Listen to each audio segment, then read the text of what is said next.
Portugal isn't a new country to us. We've seen it a couple of times in Morocco, Brazil, Mozambique, Angola, India, and other parts of Southeast Asia. But do we actually know anything about its origin story?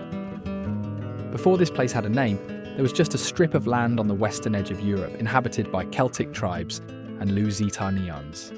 The Phoenicians and Carthaginians even established coastal trading posts here.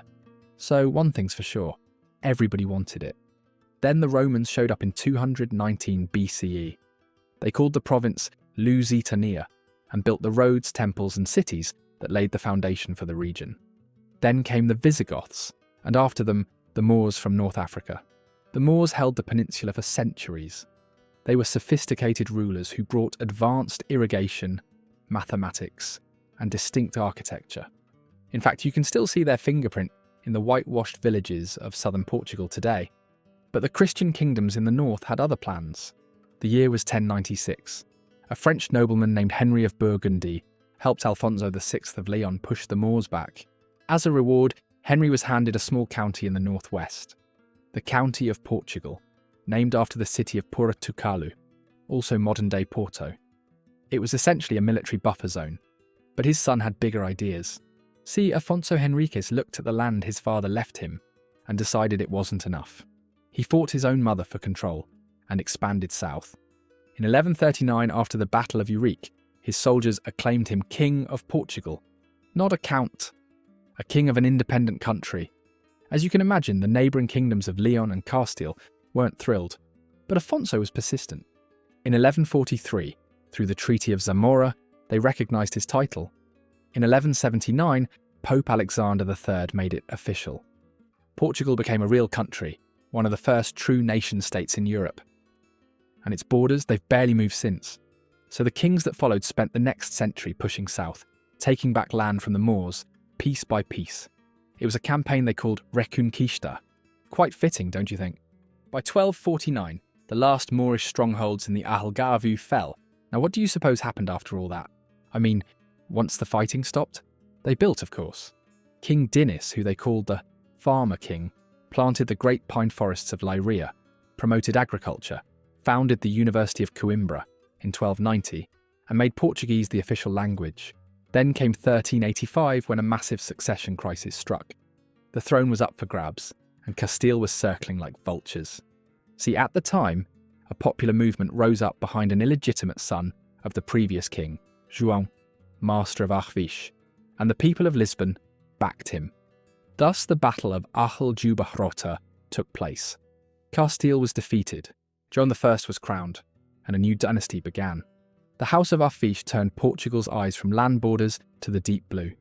They transformed the country into a global pioneer of maritime science, using the wealth of the crown to map the unknown world. This was the dynasty that essentially invented the Age of Discovery. So naturally his sons became legends. The poet Carmoj called them a noble generation of great princes. They were humanists and visionaries. One of them, Prince Henry the Navigator, gathered the best cartographers and scientists of the age. In under a century, Portuguese caravels mapped the African coast, rounded the Cape of Good Hope, and found a sea route to India. Vasco da Gama made that crossing in 1498. And 2 years later, Pedro Álvares Cabral swung wide into the Atlantic and touched a coastline he wasn't expecting. He claimed it for Portugal. Any guesses as to what that is? Write them down in the comments before I reveal the answer in 5, 4, 3, 2, 1. If you said Brazil, you'd be 100% correct. But that was just the beginning. Oman in 1508, Malaysia in 1511, China in 1513, Japan in 1543. And then there's Fernão de Magalhães, or Magellan. Sound familiar?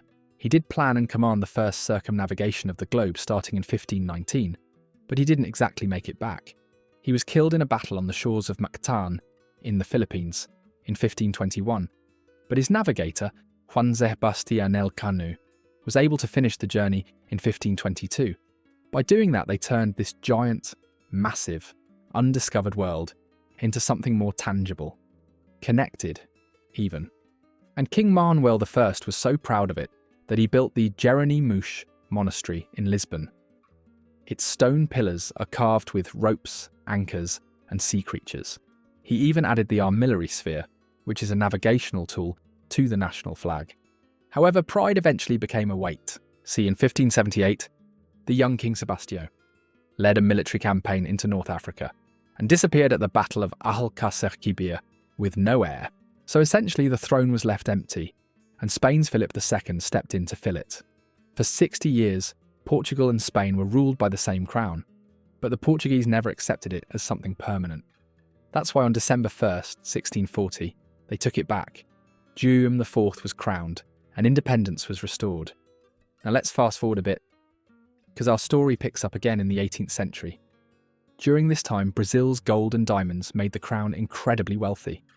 King Guillaume V spent that wealth on the massive Mafra Palace convent, which took 13 years and 45,000 workers to build. Then, on the morning of November 1st, 1755, the earth moved. The Great Lisbon earthquake, followed by a tsunami and fires, levelled the capital.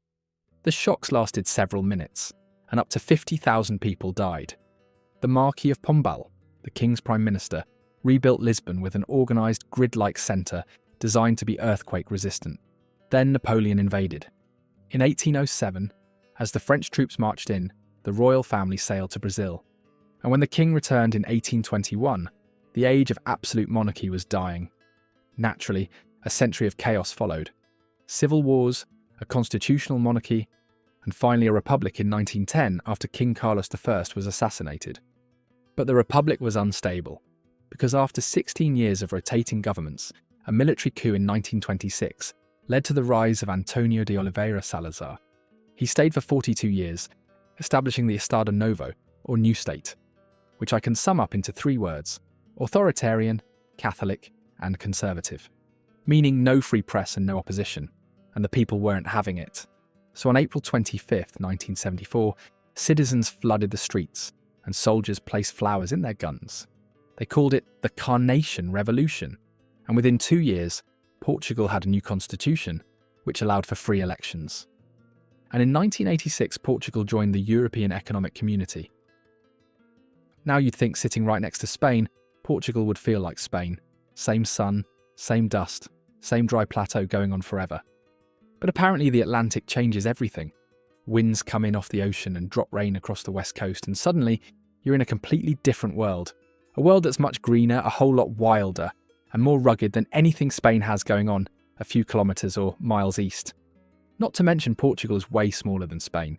It's only about 92,212 square kilometres, or just about 35,600 square miles. Up north it's pretty dense and lush, and if you've ever wondered why Portugal's considered a wine country, you can thank this region for that. Here you'll find the Alto Douro, one of the oldest wine-producing regions on the planet. It's UNESCO listed, and home to the famous port wine. From there, go down to the centre of the country, and you'll hit the Serra da Estrela. It reaches up to 1,993 metres, or about 6,539 feet, making it the highest point on the mainland. But if you're looking for the longest river on the Iberian Peninsula, that'll be the Tagus River. It literally cuts across the middle and flows all the way down to Lisbon, where it opens into a massive estuary, hosting over 200 bird species. South of Tagus, you'll find the Alentejo. It's pretty quiet, sparsely populated, and come summertime, it becomes kind of like Africa, hot, golden, and somewhat ancient feeling. After that, just keep going down and you'll hit Algarve, the south coast. Here lies golden cliffs, sea caves, and sandy beaches that get absolutely mobbed every summer. And if I'm being honest, these pictures don't even do them justice, so do yourself a favour and book a trip to Portugal. I know it's cliché, but honestly, you've got to see it to believe it. Especially the rock formations at Ponta da Piedade, which is why I've listed all the flights and accommodation deals in the description below. Now, if you thought that was impressive, wait until you head out in the Atlantic. That's where the Azores and Madeira archipelagos are. They add over 1.7 million square kilometres, or about 656,000 square miles to Portugal's exclusive economic zone, making it the 3rd largest in the EU. And fun fact, the blue waters and big waves over here actually has a lot to do with just how the economy works. Here's the thing about Portugal's economy. On paper, it shouldn't be doing this well. After all, it's a small country of about 10.4 million people on the far edge of Europe. with a weak industrial output, an ageing workforce, and a history of financial crises that would make any economist nervous. And yet, it keeps outperforming its neighbours. Since 2019, Portugal's economy has grown 3.3 percentage points above the Eurozone average. To put it simply, it's outpacing Germany, France, and most of Western Europe. And just imagine we're talking about the country that needed an emergency €78 billion bailout back in 2011. Now it's one of the Eurozone's top performers. So, how did that happen? Well, for one, tourism. Portugal has become one of Europe's hottest destinations. Lisbon and Porto consistently top travel rankings, and you know how the Algarve gets mobbed every summer. On top of that, the Azores went from niche to bucket list almost overnight. This sector alone pulls in billions annually and shows no sign of stopping. Then there's foreign investment. The US alone has poured around €17 billion into Portugal, a 149% surge in only 7 years. That means America is the third largest foreign direct investor in the country, ahead of China and the UK, which makes sense because companies have noticed that Portugal offers a well-educated, English-speaking workforce, a stable EU member state, and a cost base that still undercuts most of Western Europe. Add to that EU recovery funds. Portugal still has around €6 billion in grants to deploy through 2026, equivalent to nearly 10% of its annual investment spending. Not to mention Portugal's exports. Yes, I'm talking about wine, cork, paper products, automobiles, and recently the technology services. But you know what? Portugal's economy actually runs on something deeper than all these figures and statistics. It runs on the people. This is where Portugal's story turns a tide. Because the centuries they spent watching ships disappear created a national mood called saudade. It doesn't quite have a direct English translation, but you feel it the moment you step into a dimly lit tavern in Lisbon's Alfama district. But the way I see it, saudade is a mix of nostalgia for what was lost and a quiet hope for what's to come. It's present in fado, which is the soulful music that serves as Portugal's heartbeat. When a singer's voice cracks over the ringing of a Portuguese guitar, they're singing the history of a people who watched their sons sail into the unknown for 500 years. Isn't that beautiful? Oh, and speaking of beauty, have you heard of azulejos? Those are the iconic blue and white ceramic tiles that you practically see everywhere. They tell stories of battles, saints, fishermen, and daily life. I mean, you can probably spot entire histories painted onto walls for anyone walking past to read. But did you know those geometric patterns actually came from the Moors? Yes, and that's not the only thing that's multicultural about this place. The food works the same way. Bacalhau, or salted cod, is the national dish. The ironic thing is, cod doesn't even live off Portugal's coast, so they've been sailing to the North Atlantic for centuries to get it, salt it to preserve it, and bring it home. And then there's the calendar. June alone brings the Festa de Santo Antonio in Lisbon. It's filled with street parties, grilled sardines, and music spilling out of every alley. In Porto, it's different. They have the Festa de São João. This is when people walk around tapping strangers on the head with plastic hammers. It's pretty chaotic, but no doubt fun and exciting. Okay, so now when you trace the full arc, what you find at the centre of all of it is a people who knew how to hold grief and joy at the same time, who built one of history's greatest empires and still had a word for longing. That's Portugal for you. And as always, if you enjoyed this video, you'll love this next one.